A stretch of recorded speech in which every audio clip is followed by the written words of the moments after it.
The crimson wasteland of Kethvar stretched endlessly under twin suns, littered with the twisted wreckage of what had once been the galaxy's most feared war machines. Captain Sarah Chen stepped carefully through the debris field, her environmental suit scanners painting threat assessments across her visor display. The Galactic Council had marked this planet as a graveyard world, a place where the ancient Zephyrian Empire had conducted their most brutal experiments before their civilization collapsed into dust 3 millennia ago. "Contact ahead, Captain," reported Sergeant Mills through the comm channel. His voice carried the steady tone of a veteran who had seen too many horrors to be easily rattled. "Biosignatures are strange. Whatever it is, it's big." Sarah's team of 12 human Marines spread out in tactical formation as they approached the source of the readings.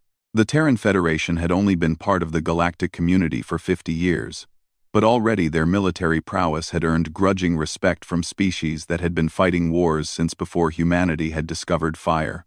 What they lacked in advanced technology, they made up for with adaptability, courage, and an almost reckless willingness to help those in need. The creature came into view gradually, partially buried beneath a collapsed structure that might have once been some kind of containment facility. At first glance, it resembled a massive feline predator. But as they drew closer, the alien nature became apparent. 6 legs ended in retractable claws that could have carved through starship hulls. Its hide was a deep midnight blue with silver markings that seemed to shift and flow like liquid metal. 2 sets of eyes, one pair adapted for normal light, another clearly designed for different spectrums, tracked their movement with an intelligence that made Sarah's breath catch. The beast was easily 15 feet long and stood nearly 8 feet at the shoulder, even in its current weakened state. Massive wounds covered its flanks, and one of its rear legs was clearly broken. Ancient restraint collars, now cracked and sparking, circled its neck and limbs. The technology was Zephyrian. Sarah recognized the distinctive energy patterns from her briefings on archaeological sites. "My God," whispered Dr. Elena Vasquez, the team's xenobiologist. "Look at those neural implants. They've been torturing it for... How long has this facility been abandoned?" The creature's head lifted slightly as they approached, and Sarah found herself staring into eyes that held depths of pain and intelligence that seemed almost human. Almost. But not quite. There was something ancient and proud in that gaze. Something that spoke of nobility, even in the face of unimaginable suffering. "Captain," Mills said quietly, "motion sensors are picking up movement in the surrounding structures. We might not be alone here." Sarah nodded but kept her attention focused on the wounded creature. In her years of service, she had seen how different species reacted to humans. Some feared them, others dismissed them as newcomers to galactic civilization, but this creature seemed to be studying her with the same intensity that she was studying it. The beast tried to rise as they came closer, but collapsed again with a sound that might have been a whimper. The noise triggered something deep in Sarah's chest, a protective instinct that had served humanity well throughout their evolution. This wasn't just some alien predator.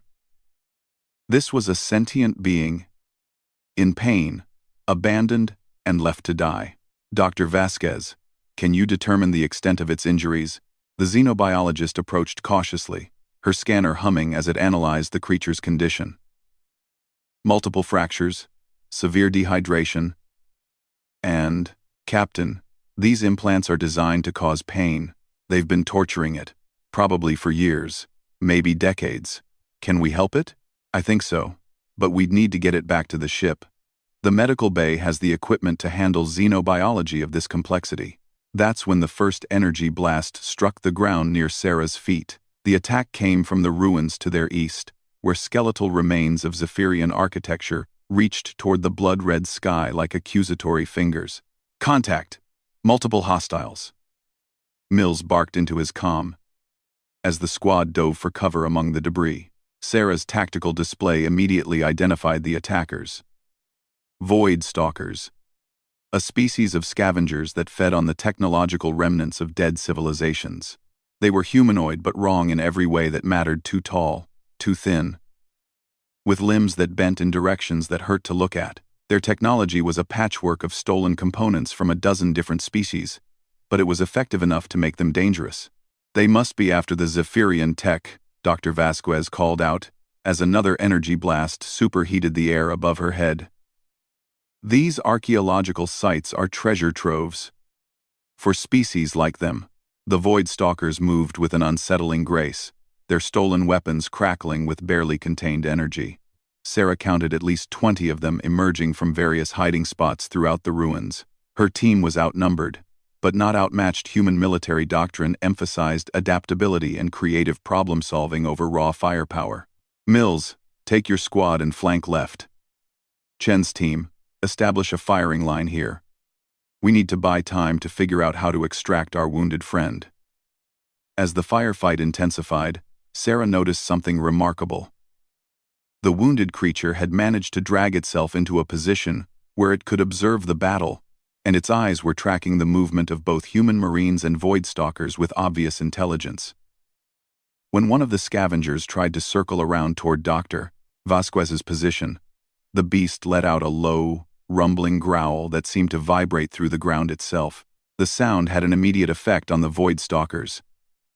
Several of them stumbled, their coordination broken by what could only be described as fear. They knew what this creature was, even if the humans didn't. "Captain," Dr. Vasquez said over the comm, her voice tight with excitement despite the danger. "I'm reading massive neural activity from our friend here. I think it's trying to communicate." Sarah risked a glance at the creature and found it staring directly at her. For a moment that seemed to stretch into eternity, human and alien minds touched across the vast gulf of species and evolution. She couldn't understand the thoughts, but she could feel the intent. A desperate desire to survive, to be free, and something else: gratitude. This creature understood that the humans had come to help. The moment was broken by a lucky shot from one of the Void Stalkers that struck Private Rodriguez in the shoulder, spinning him around and dropping him behind cover. The wound wasn't life-threatening, but it drove home the reality of their situation. They were running low on ammunition, and the enemy had superior numbers. That's when the creature made its decision. With a supreme effort of will that had to have caused agonizing pain, the beast hauled itself to its feet. The broken restraint collars sparked and smoked as ancient systems tried and failed to reassert control. For the first time in perhaps centuries, the creature stood free. The Void Stalkers' aggressive advance immediately halted. Several of them began backing away, chittering in their harsh language. They recognized something that the humans were only beginning to understand. They were no longer facing a wounded animal, but a warrior that had survived torments that would have broken lesser beings. The creature's voice, when it came, was like thunder rolling across an ancient battlefield. It spoke in a language that predated human civilization, but somehow Sarah understood the meaning if not the words. This was a challenge, a declaration of intent, and a promise of retribution all rolled into one. The Void Stalkers broke and ran. In the sudden silence that followed, Sarah found herself standing in the shadow of a legend. The creature looked down at her with eyes that held depths of experience spanning millennia, and in that gaze she saw recognition of a kindred spirit. Both species, it seemed, understood the meaning of courage in the face of impossible odds. Dr. Vasquez was already moving forward with her medical scanner, but Sarah held up a hand to stop her. This moment required something more than medical assistance. It required respect between equals. "We came to help," Sarah said simply, knowing that the words themselves mattered less than the intent behind them. The creature's response was a low rumble that might have been approval. Then, with careful deliberation, it lowered itself back to the ground, positioning itself to make the medical examination easier. The message was clear. It trusted them. As Dr. Vasquez began her work, Sarah realized that they had stumbled onto something far more significant than a simple rescue mission. This creature wasn't just some abandoned experiment, it was a survivor of a lost civilization, a keeper of secrets that might reshape humanity's understanding of galactic history, and somehow, against all odds, it had chosen to trust them. The journey back to the Terran Federation vessel times Perseverance times took 3 days through the twisted landscape of Kethvar. The creature, which Dr. Vasquez had tentatively named Apex, based on its obvious position as the pinnacle of Zephyrian biological engineering, traveled with surprising grace despite its injuries. Sarah's team had rigged a makeshift stretcher from their emergency supplies, but Apex had politely rejected the assistance, with a gesture that somehow conveyed both gratitude and dignity. Instead, the massive being limped alongside the human Marines, matching their pace with careful steps that avoided putting too much weight on its damaged rear leg. Every few hours it would pause and tilt its head in a listening pose, as if detecting threats that human sensors couldn't perceive. Each time, Sarah ordered a defensive halt, and each time they avoided Void Stalker patrols that her own equipment would have missed entirely. Its sensory capabilities are off the charts, Dr. Vasquez reported during one of their rest stops. Electromagnetic spectrum analysis, seismic detection, atmospheric chemical analysis. It's like having a walking sensor array that makes our best equipment look like stone tools. Sergeant Mills was less impressed with the scientific implications and more focused on practical concerns. Captain, the crew is going to have questions when we bring this thing aboard. It's bigger than most of our cargo bays. Sarah had been thinking about the same problem. The Times, Perseverance Times, was a mid-range exploration vessel.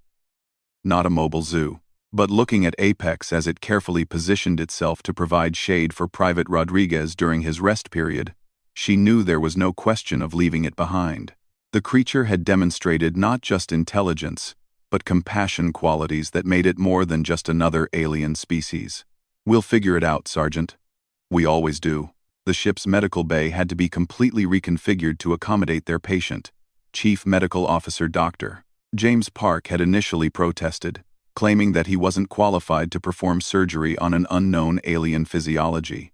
But when Apex had gently placed one massive paw on the examination table and looked at him with those ancient, intelligent eyes, the doctor's objections had evaporated. The neural implants are the primary concern, Dr. Park explained to the assembled senior staff.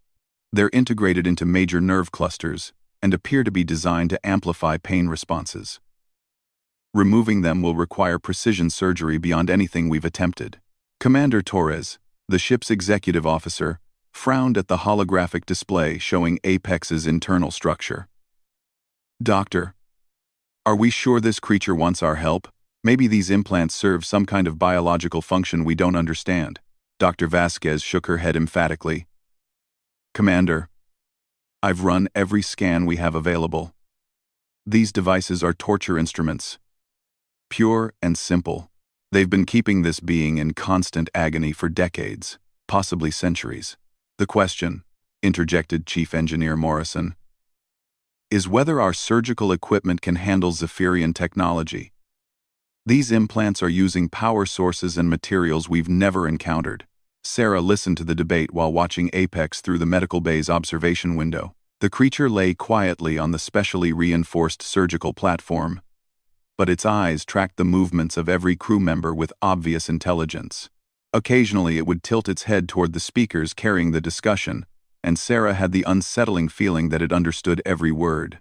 Doctor, she said finally, what does Apex think about all this? The question brought the debate to a sudden halt. Dr. Park looked confused. Captain, I'm not sure what you mean. Have any of you tried asking it? This isn't some mindless beast, it's clearly intelligent. Shouldn't its opinion matter in decisions about its own treatment? Commander Torres looked skeptical. Captain, with all due respect, we have no way of communicating with it. We don't even know if it has a concept of medical treatment. Sarah made a decision that would have violated a dozen Terran Federation protocols if anyone had bothered to write protocols for this situation. She walked into the medical bay and approached Apex directly. The creature's massive head turned to track her movement, and those four eyes, two adapted for visible light, two for infrared, focused on her with an intensity that was both unnerving and oddly comforting. Sarah found herself thinking of her grandfather's old dog, a German shepherd that had possessed an almost human intelligence and loyalty. Hello, Apex, she said quietly. I know you understand some of what's happening. These people want to help you, but they're scared of making things worse. Can you show us what you need? For a long moment, nothing happened. Then Apex raised its head and looked directly at the holographic display showing its internal structure. One massive paw lifted and pointed with surprising delicacy at the largest neural implant. The one wrapped around its spinal column near the base of its skull. Dr. Park's jaw dropped. It's indicating the primary control node. That's the most dangerous implant to remove, but also the one that would provide the most relief. Apex's gaze shifted to Dr. Park, and the creature made a soft rumbling sound that somehow conveyed approval. Then it looked back at Sarah, and, with deliberate precision, placed its paw over her hand. The contact sent a shock through Sarah's nervous system, not painful, but overwhelming. For just an instant, she felt an echo of what Apex had endured. Centuries of agony, isolation, and despair. But also an unbreakable will to survive. And underneath it all, a desperate hope that these strange new beings might finally end the torment. When the sensation faded, Sarah found tears streaming down her cheeks. "Do the surgery, doctor. All of it. Every implant needs to come out." The operation took 18 hours. Sarah stayed in the observation area for the entire procedure, watching as Dr. Park and his team worked with a precision that would have made their instructors proud. Apex remained conscious throughout, its vital signs steady and its eyes alert. Occasionally it would make soft sounds that Dr. Vasquez was learning to interpret as encouragement or warning, helping guide the surgical team away from particularly sensitive areas. The first implant came out 3 hours into the procedure. The moment the neural disruptor was disconnected, Apex's entire body relaxed in a way that spoke of relief beyond measure. A sound emerged from its throat, part purr, part sigh, part song that seemed to resonate through the ship's hull itself. "Captain," reported Chief Morrison from engineering, "we're getting harmonic resonances through the entire ship's structure. Whatever that sound is, it's perfectly tuned to our hull frequency." Sarah smiled despite her exhaustion. "It's singing, Chief. I think it's singing." As each successive implant was removed, Apex's condition improved dramatically.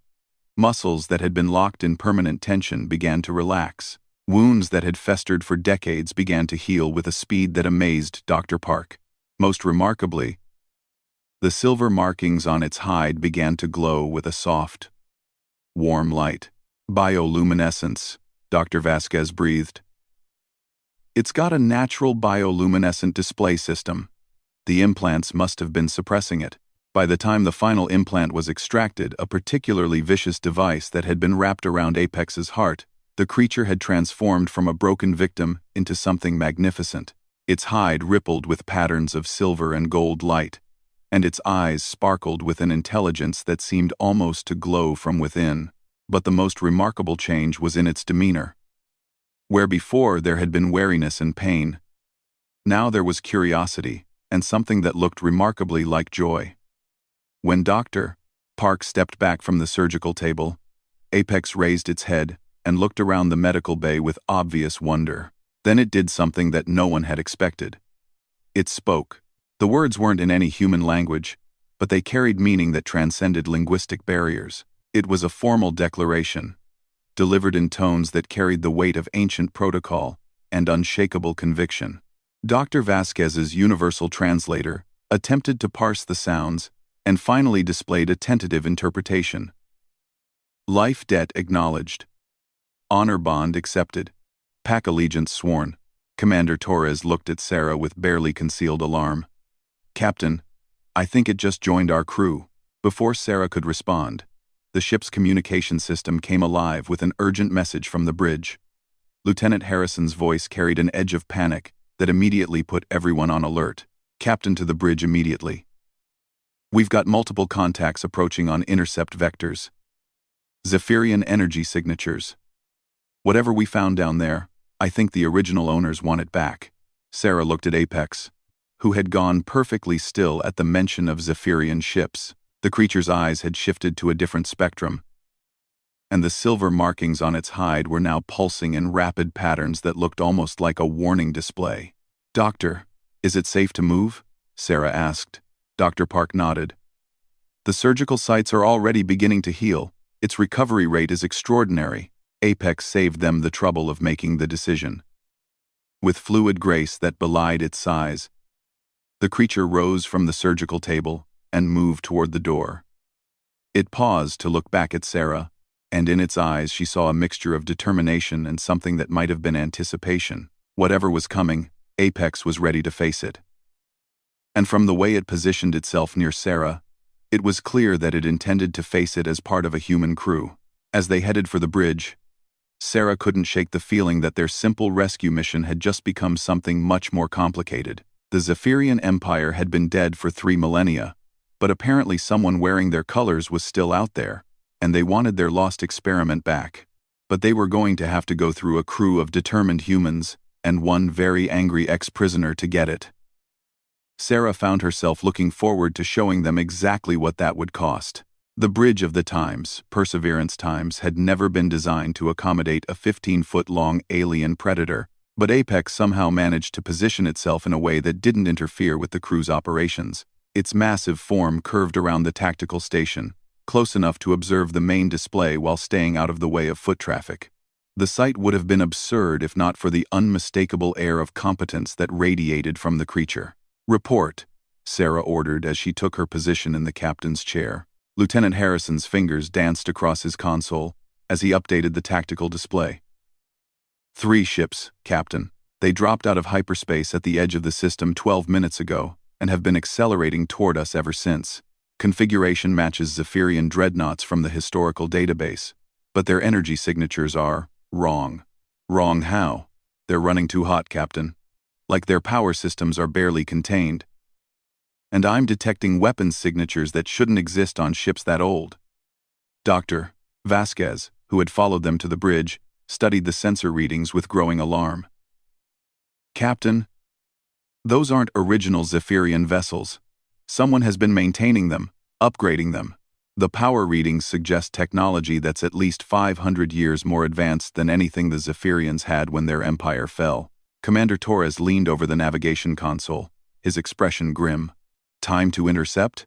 47 minutes at current acceleration," Harrison replied. Sarah looked at Apex, who had gone completely motionless. The creature's silver markings were now pulsing in a rapid, complex pattern that seemed to carry meaning beyond simple decoration.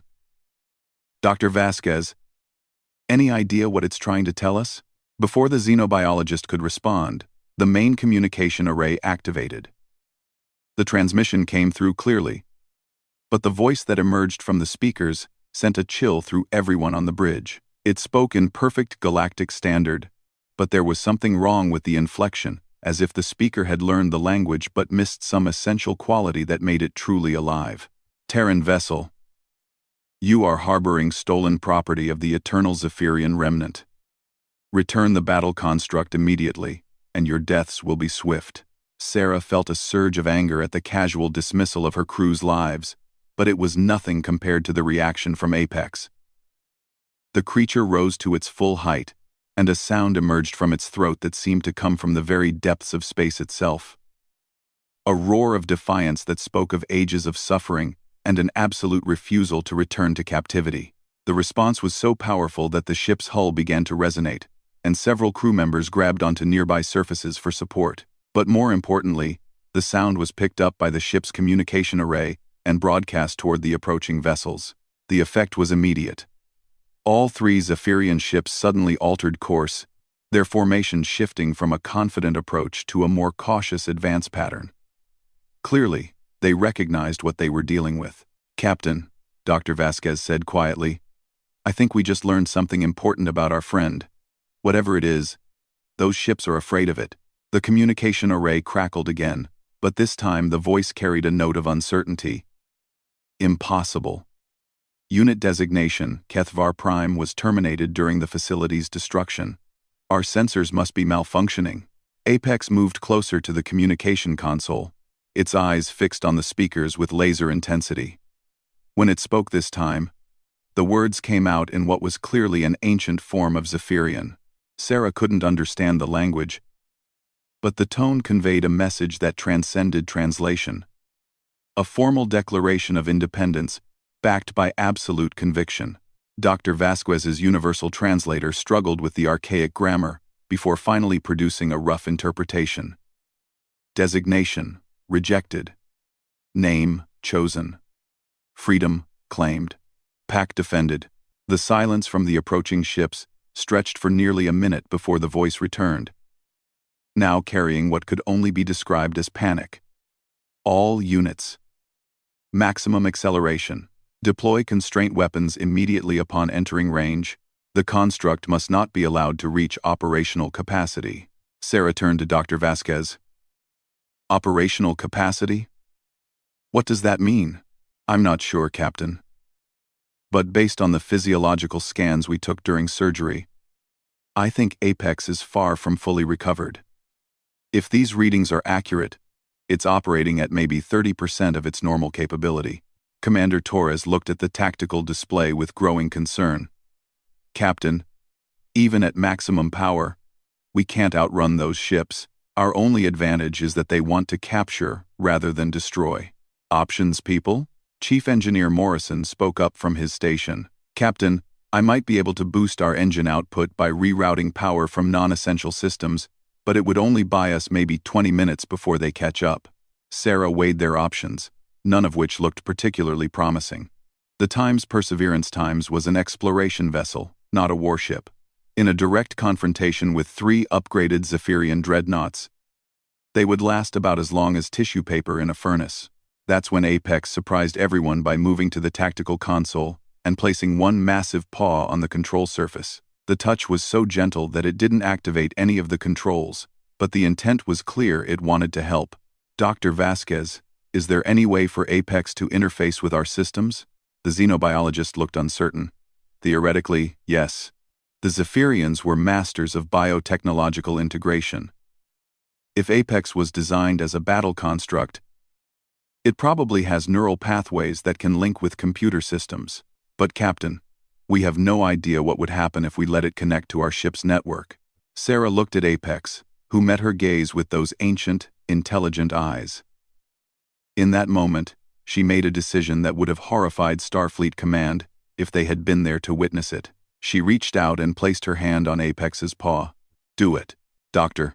Vasquez quickly rigged a bio-neural interface using components from the medical bay and the ship's computer core. As she worked, Apex remained perfectly still, but its silver markings began to pulse with increasing intensity. The creature seemed to understand exactly what was happening and was preparing itself for the connection.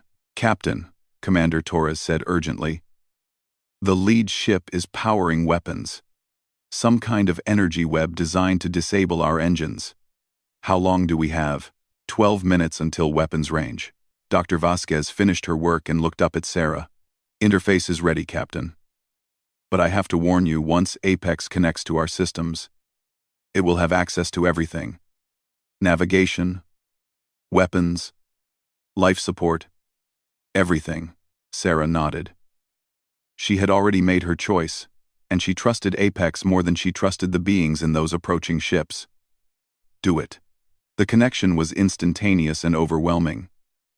For a brief moment, Sarah felt an echo of Apex's consciousness, touching the ship's computer network, and what she experienced defied description. It was like watching a master musician sit down at an instrument they had designed themselves. Every system on the Times Perseverance Times suddenly became an extension of Apex's will.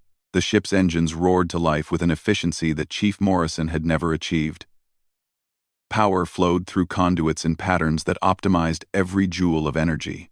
Most remarkably, the ship's defensive systems began to adapt and evolve in real time, creating countermeasures for weapons that hadn't even been fired yet. Captain, Lieutenant Harrison called out in amazement, our speed just increased by 40%, and I'm reading defensive configurations that aren't in our technical manuals. On the main display, the pursuing Zephyrian ships were falling behind, their confident approach turning into a desperate chase. But more importantly, their behavior was changing.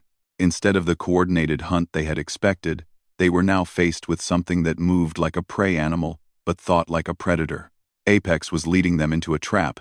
The space around Kethvar was littered with the debris of ancient battles, massive chunks of metal and stone that had been floating in stable orbits for millennia. To most pilots, it was a navigational hazard to be avoided, but under Apex's guidance, the Times Perseverance Times began threading through the debris field with impossible precision. Captain, Commander Torres called out, the lead ship is firing. The energy web that erupted from the Zephyrian dreadnought was designed to disable a fleeing vessel. But it encountered something unexpected instead. The Perseverance didn't try to dodge the attack. Instead, it used the gravitational field of a massive debris chunk to redirect the energy web back toward its source. The lead Zephyrian ship found itself caught in its own weapon. Its engines disabled, and its course taking it directly toward a collision with an asteroid the size of a small moon.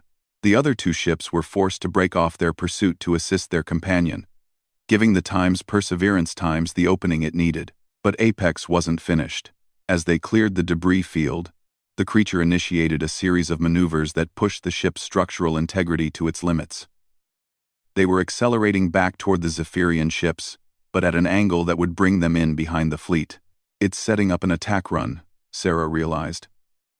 But we don't have weapons that can penetrate their shields. That's when Apex showed them what operational capacity really meant. The creature's neural interface with the ship's system suddenly expanded, reaching into every circuit and subroutine. The Perseverance began to transform, not physically, but functionally. Sensors that had been designed for exploration became targeting systems. The deflector array that protected them from space debris became a focused energy weapon. Even the cargo bays were reconfigured to launch improvised projectiles with devastating accuracy. The attack came without warning. One moment, the Zephyrian ships were regrouping from their failed pursuit. The next, they were under assault by a vessel that fought with tactics they hadn't seen in 3,000 years. The Perseverance struck like a predator that had been toying with its prey, targeting specific systems with surgical precision. Within minutes, all three dreadnoughts were drifting powerless in space, their crews alive, but their ships completely disabled. It wasn't destruction, it was a demonstration of absolute superiority by a being that had been designed to be the ultimate weapon. As the immediate threat ended, Apex gradually withdrew from the ship's systems, leaving everything exactly as it had been except for a few minor improvements to engine efficiency that Chief Morrison would spend months trying to understand. The creature settled back into its position near the tactical station, its silver markings now glowing with a soft, contented light. "Captain," came a weak transmission from the lead Zephyrian ship. We surrender. We didn't know. We thought it was just another failed experiment." Sarah looked at Apex, who tilted its massive head in what might have been curiosity. "What didn't you know? The construct was created to be the ultimate guardian, the protector of our entire species. We thought the project failed when the facility was destroyed. We didn't realize that it had been programmed with a moral code that couldn't be corrupted. It couldn't fulfill its purpose because we had become the very thing it was designed to protect against." Dr. Vasquez stepped forward. "You're saying Apex was designed to protect the Zephyrian people? But it rebelled because the Empire became evil?" "Not rebelled. Evolved. It chose a different people to protect, ones whose moral code aligned with its programming. It found what we had lost." Sarah felt a warmth spread through her chest as she understood what had really happened. Apex hadn't just joined their crew, it had chosen humanity as the species it was designed to protect. In their willingness to risk themselves for a stranger in pain, it had found the nobility that the Zephyrian Empire had abandoned. 6 months later, the Perseverance returned to Earth, with news that would reshape humanity's understanding of their place in the galaxy. The Zephyrian remnant, faced with the reality of their own moral failure, had agreed to share their advanced technology in exchange for the wisdom that humanity seemed to possess naturally. Apex, meanwhile, had become something unprecedented in galactic history. A living bridge between species, a guardian that chose its charges based not on genetics, but on character. Its decision to bond with humanity sent ripples through the galactic community that would be felt for generations. And in the quiet moments between adventures, when the ship was traveling through hyperspace and the crew was off duty, Sarah would find Apex in the observation deck, looking out at the stars with those ancient, intelligent eyes. In those moments, she could feel the contentment that radiated from the great creature, the deep satisfaction of a being that had finally found its true purpose. Humanity had rescued an abandoned alien from certain death.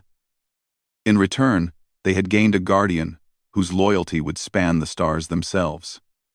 It was, Sarah reflected, a pretty good trade.